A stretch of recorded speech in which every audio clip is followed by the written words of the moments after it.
Hi, and welcome everybody to the Winner's Circle Sports Betting Podcast. It's Thursday, December the 15th. I'd like to wish each and every one of you a very happy holidays from both myself and Doug Upstone of DocSports.com, who's with us every Thursday. Doug, how are you? I'm doing good. And, that hobby could work too, because a lot of people like to have a little hobby, during the holidays. So, hey, why Yeah. not? Hey, and I'm ready.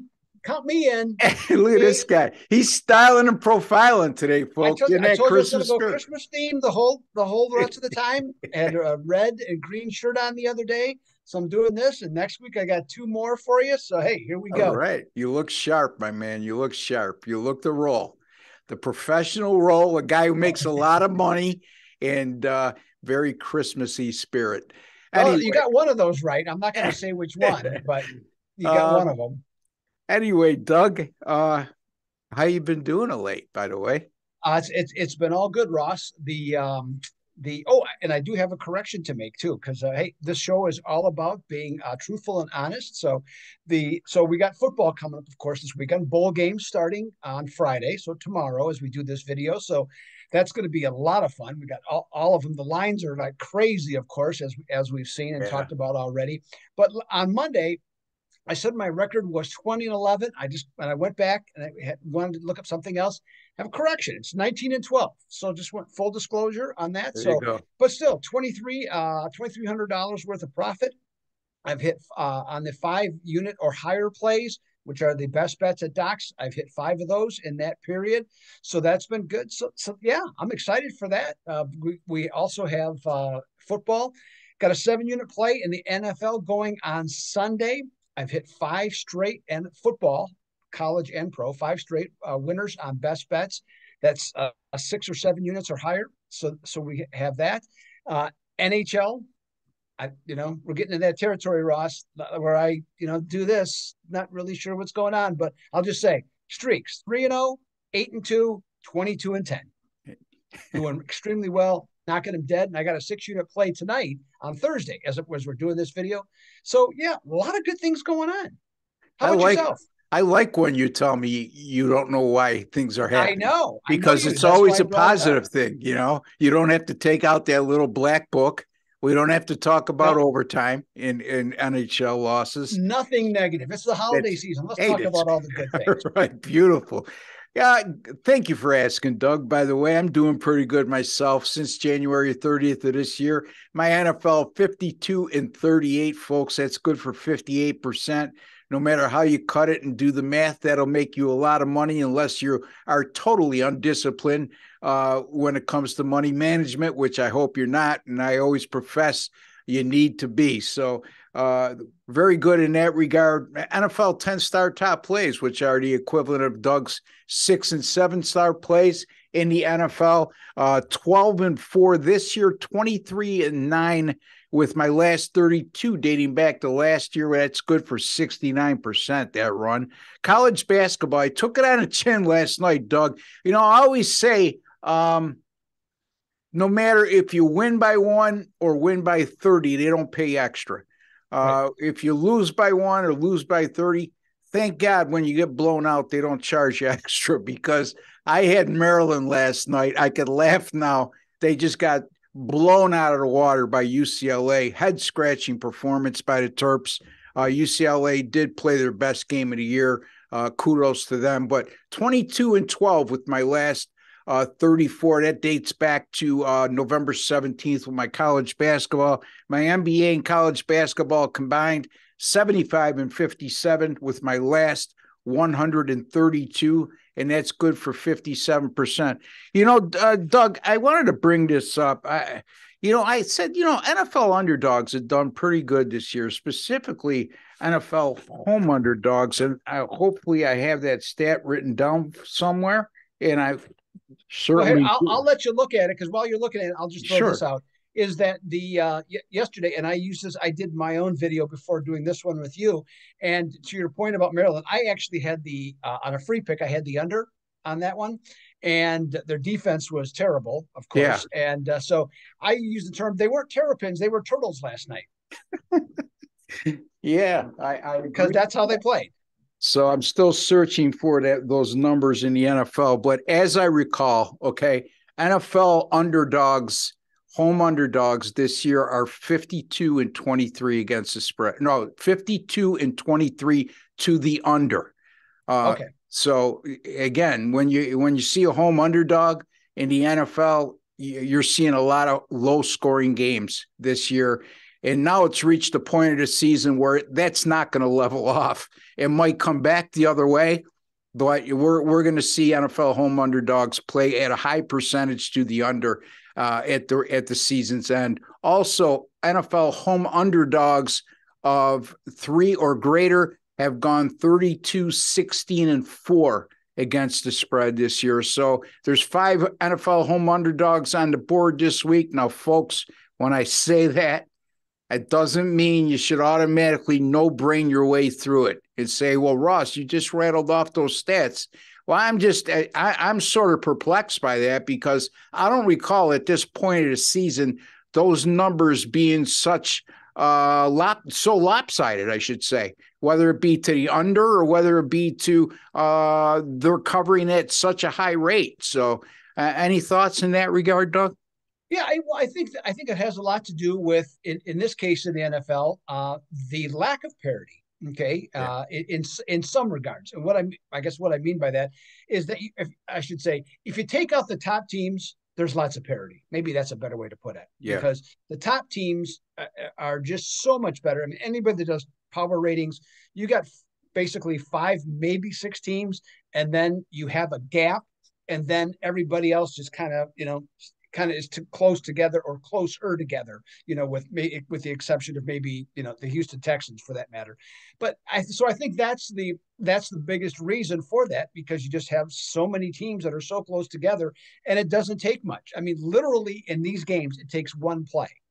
Okay, Yeah. and that changes the outcome of the game.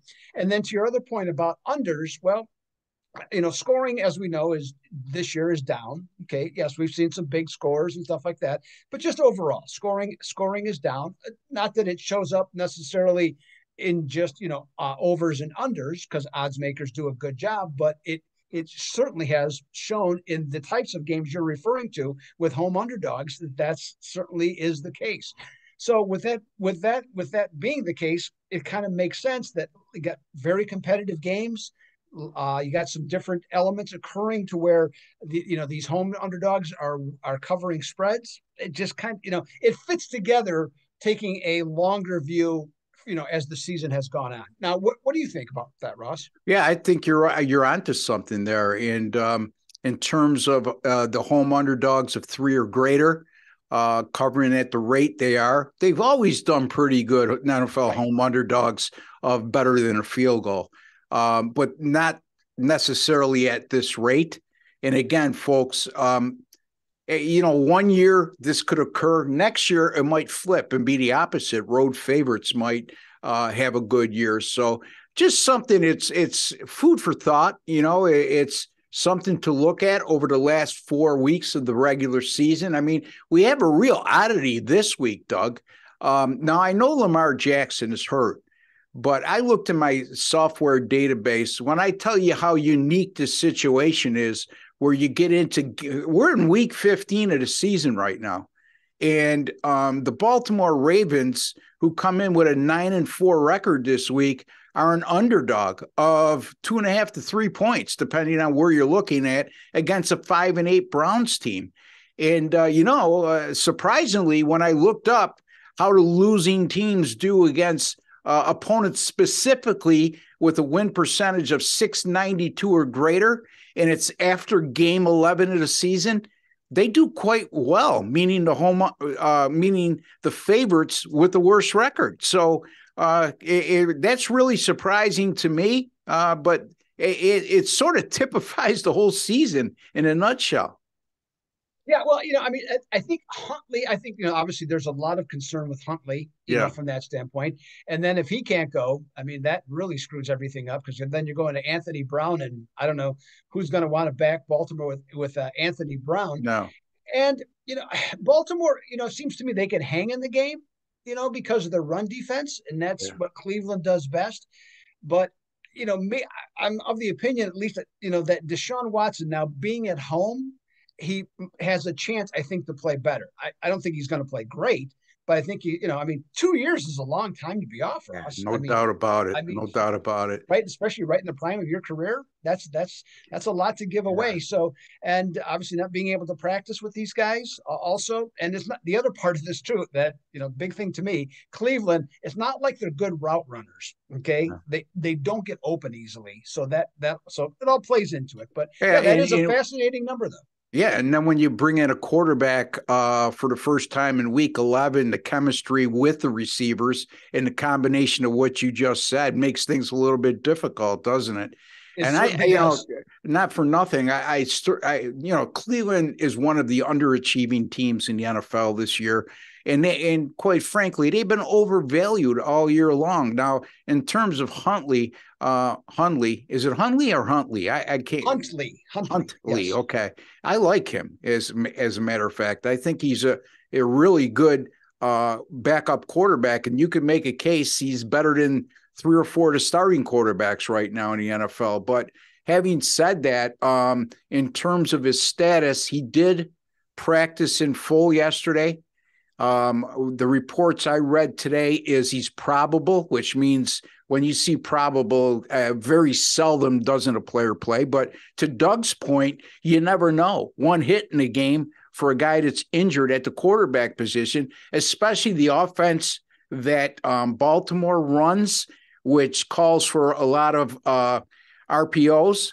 I don't know if they'll get away from that. I can't believe they will, Doug, because that's playing against their strength, but that's of concern. Now, Anthony Brown, we saw him play at Boston College and at Oregon, did a fine job at Oregon, was okay at Boston College. He sort of fits the mold of what Lamar Jackson and Huntley does, but again, you're losing something there if they have to go to him, I should say. So real intriguing matchup there, and so goes the NFL.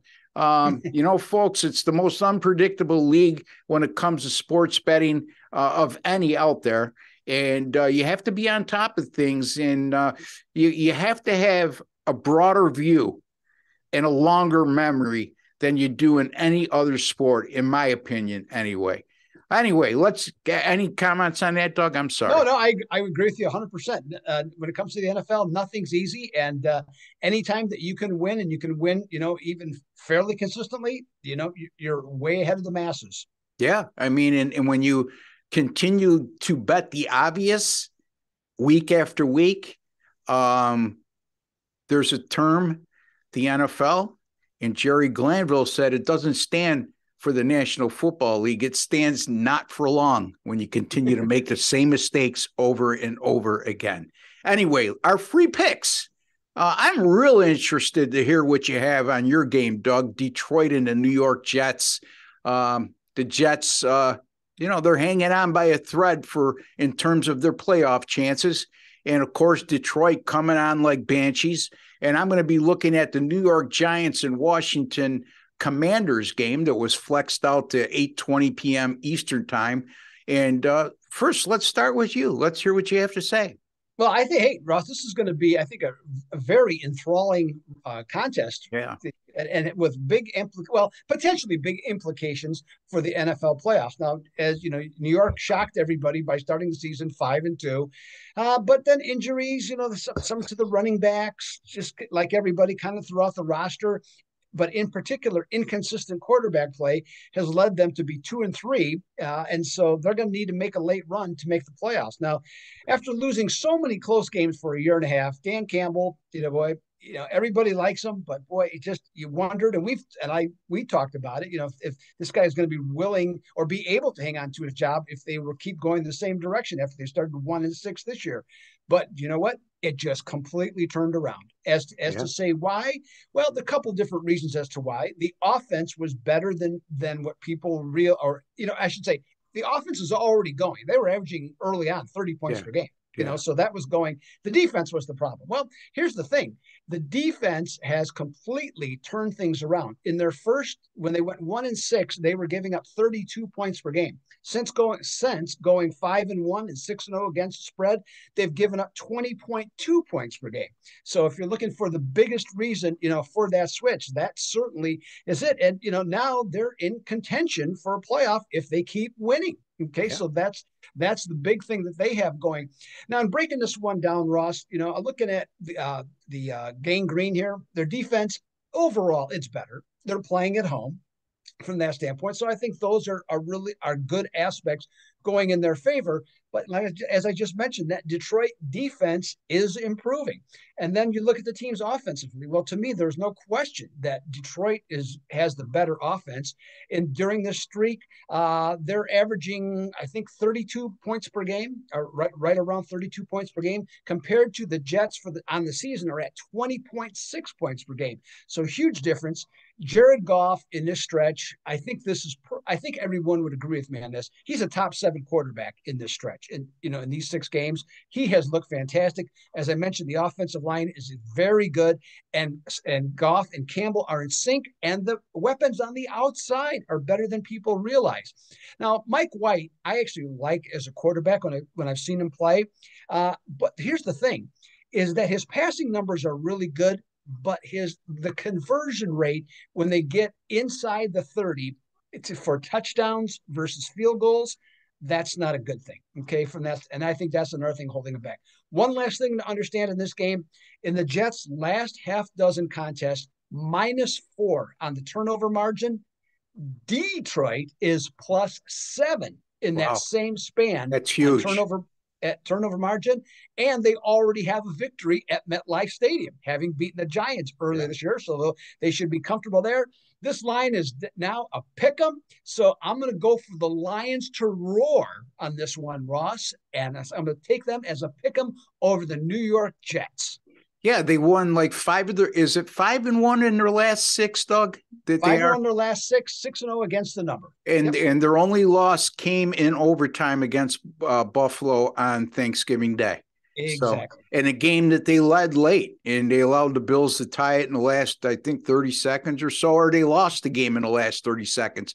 Whatever the case may be, they were right there as a 9.5-point home underdog in that contest. So very easily we could be talking about a team on a 6-game win streak right now.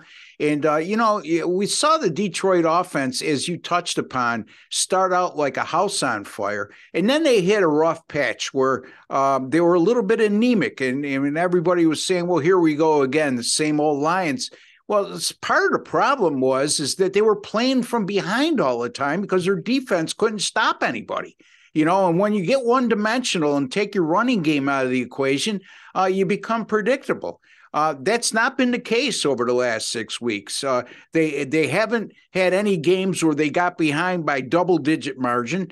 They're able to be balanced between run and pass. The running game, they got underrated running backs, in my opinion, and like Doug touched upon, an underrated offensive line. And when you got it all working together like that, you're going to get good results. And I like Dan Campbell. I've liked him even when they weren't winning last year. The guy, you're starting to see the Lions. They always say, Doug, that a team takes on the personality of their coach, especially when they start to become successful. And you see that with the Lions. They're playing with toughness. They're playing with grit. They're playing with character. And we'll see. It's a really good matchup. And I'm not making light of the Jets' chances in this game because, look, they're having a good year. I will say this, though, about Mike White. I do like him as well.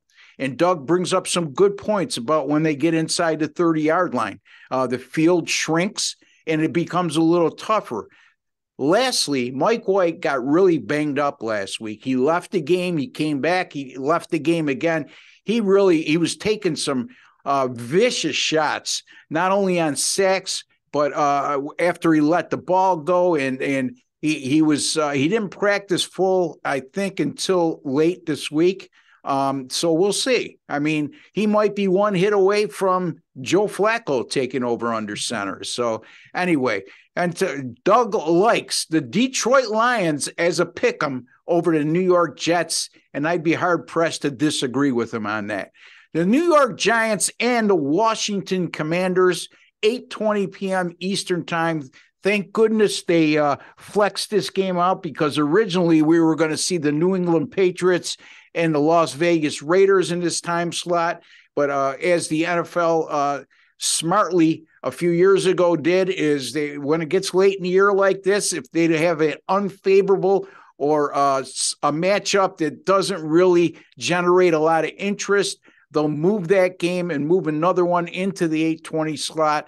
And this one, has a lot of implications when it comes to the playoff seeding, or whether one or the other team or both make the playoffs. So the New York Giants and Washington Commanders both come in with a 7-5-1 record. Another real oddity in the scheduling here, Doug. Washington is coming off their bye week. It was the last week in which teams had a bye. The game before, they played the Giants. So I don't know. I'd have to check my archives, but I would venture to say this hasn't happened very often, where one team plays the same team in consecutive games during regular season action. I know it's happened at the end of the regular season and into the playoffs, but I'm not so sure if that's ever occurred in regular season. However, let's get to the meat and potatoes. These are two teams that are headed down opposite paths. The Giants started out 6-1, shocked the NFL world because nobody saw that coming.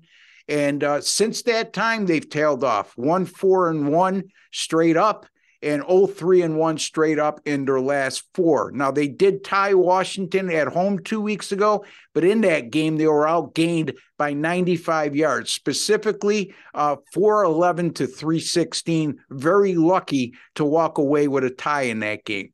The Washington Commanders were 1-4, and boy, oh boy, everybody was writing them off after that start. But, talk about teams that inherit their coach's personality. And the Washington Commanders are the epitome of that, because Ron Rivera, if you know anything about him, this guy doesn't quit. His teams persevere and they fight throughout. And since that 1-4 start, the Commanders are 6-1-1. The Washington defense during that stretch, they're only allowing 16 points per game. It's not like the Giants are an offensive juggernaut. As a matter of fact, the Giants only average 307 yards of total offense per game over their last three contests. Additionally, over their last 6 games, the Washington defense only allowing 287.8 yards per game. So they're getting it done defensively. The switch to Taylor Heineke at quarterback has really panned out very well for them.